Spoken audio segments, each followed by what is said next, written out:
This is our 3rd year of operation, and only looking back do I realise this stuff, but this year really stamped it home.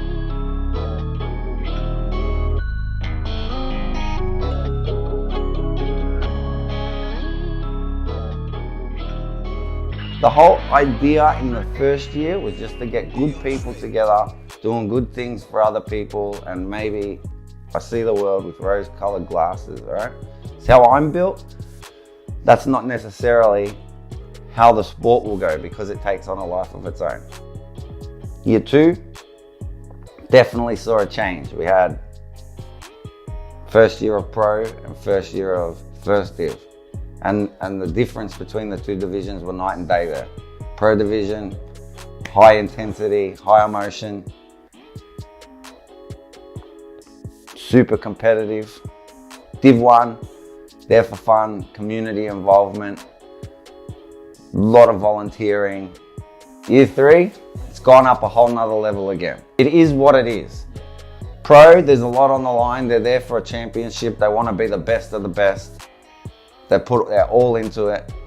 There's a lot on the line for them.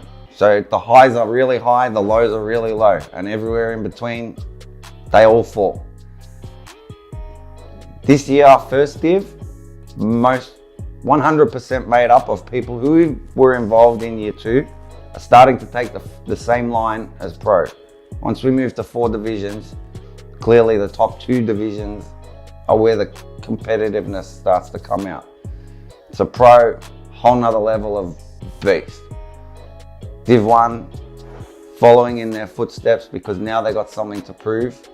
And it means just as much to them. So we see those emotions starting to rise there and the level of competition going up there too. Div 2, Div 3, some old teams, a lot of new teams. Div 2, very fun division. Div 3, same deal. Had a few teams fall off the wayside in Div 3, so it's very short, it's very early in the year, so we didn't get to see much, but we see really quickly what's going on here. So I just realized everything needs a readjustment. So I needed time to reflect, take it all in, take everything that's going on, figure out a new roadmap, understand what's going on around me, make the adjustments, rebirth. Rather than try and force what I want onto it and what I enjoy, and I just have to recognize the life that it's taking of its own. Recognize that there are 2 very different portions of the community and cater to both of them.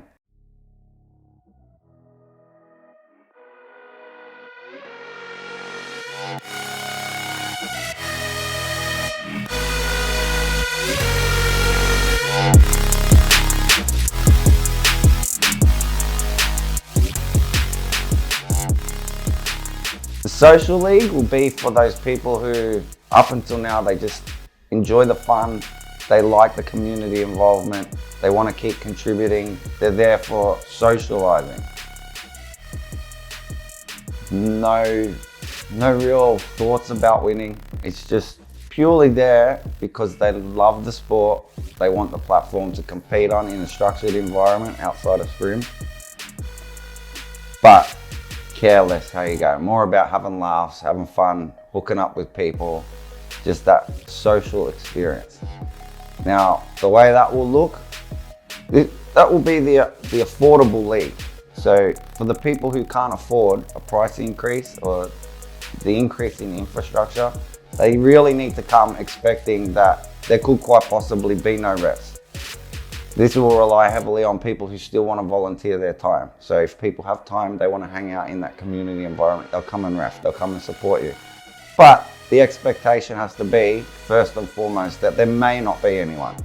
We'll structure it. I'll have a small support crew there, but as far as ref goes, we can't guarantee that. It's been how it's been until now, and I don't see why it wouldn't continue like that. But we need to make sure that people understand that that's the expectation when you walk into the day. Same for myself, I can lower my expectations of how I'm going to deliver the day. It's just a readjustment in perspective of what goes on here. I would suggest any new teams coming to join SSA and get a SpeedQB experience, I would suggest that they start for a season in the social league.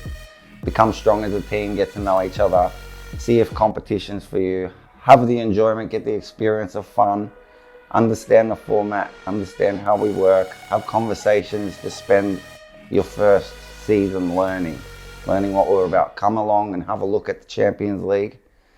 And then once you have a bit of experience up your sleeve, I would suggest then if you want to test yourself, then go, okay, let's have a crack at this and move up.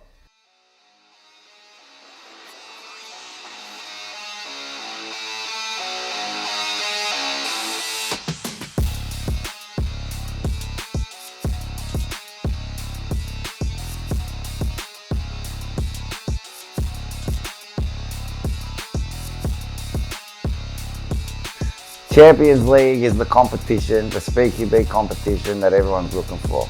So it's everything we've promoted about it being a fight. You come in, you hook in, this is not for pussies, it's not for everyone. You come in, you're here for a fight, you leave it on the field, you give it your all.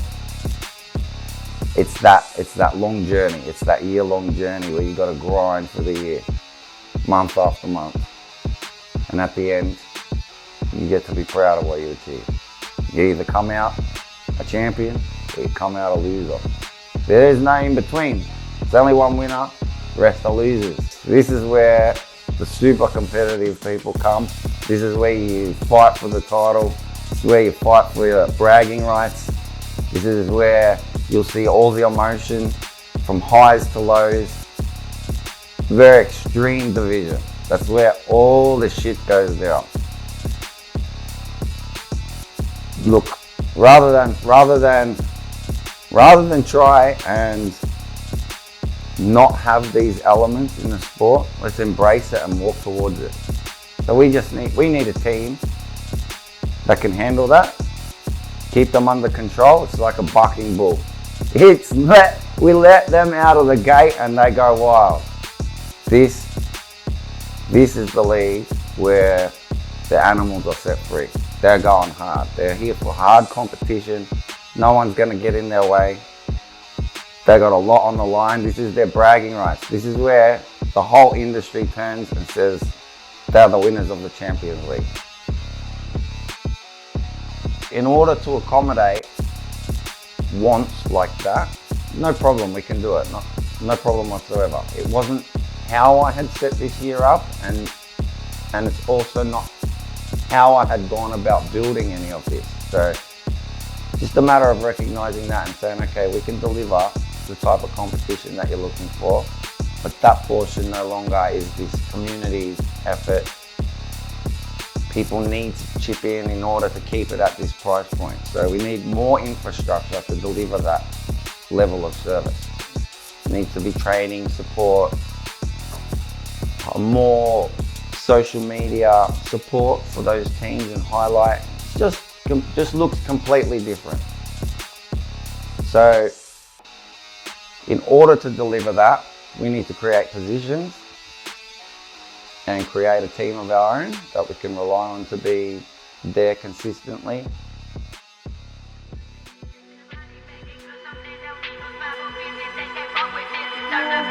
The refs that we have are part of our organisation. They've applied for the position, they've been interviewed, we make sure they're there for the right reasons, we make sure they have integrity, we put them through a training and development program. They're our staff, we're confident in them, and they will do a good job.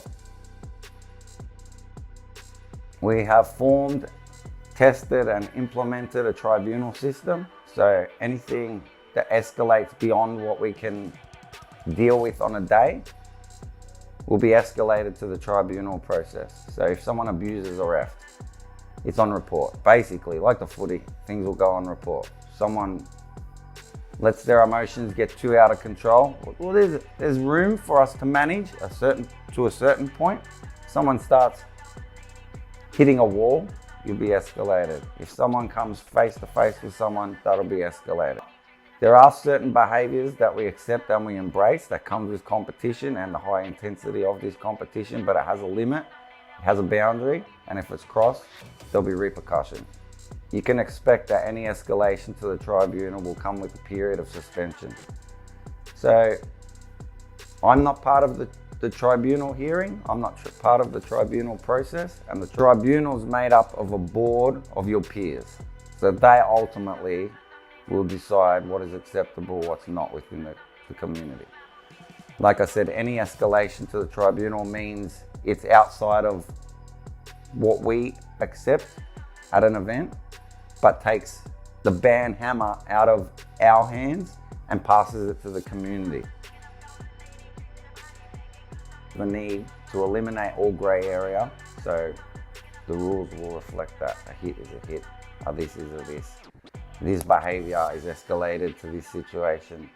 Be all clearly pointed out, discussed in person at team brief, as well as available on the website.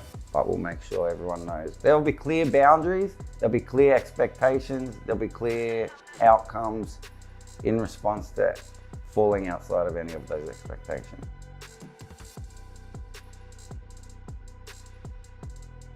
Cost of entry into Social League will be a flat $300. The cost of entry into the Champions League will be a flat $500.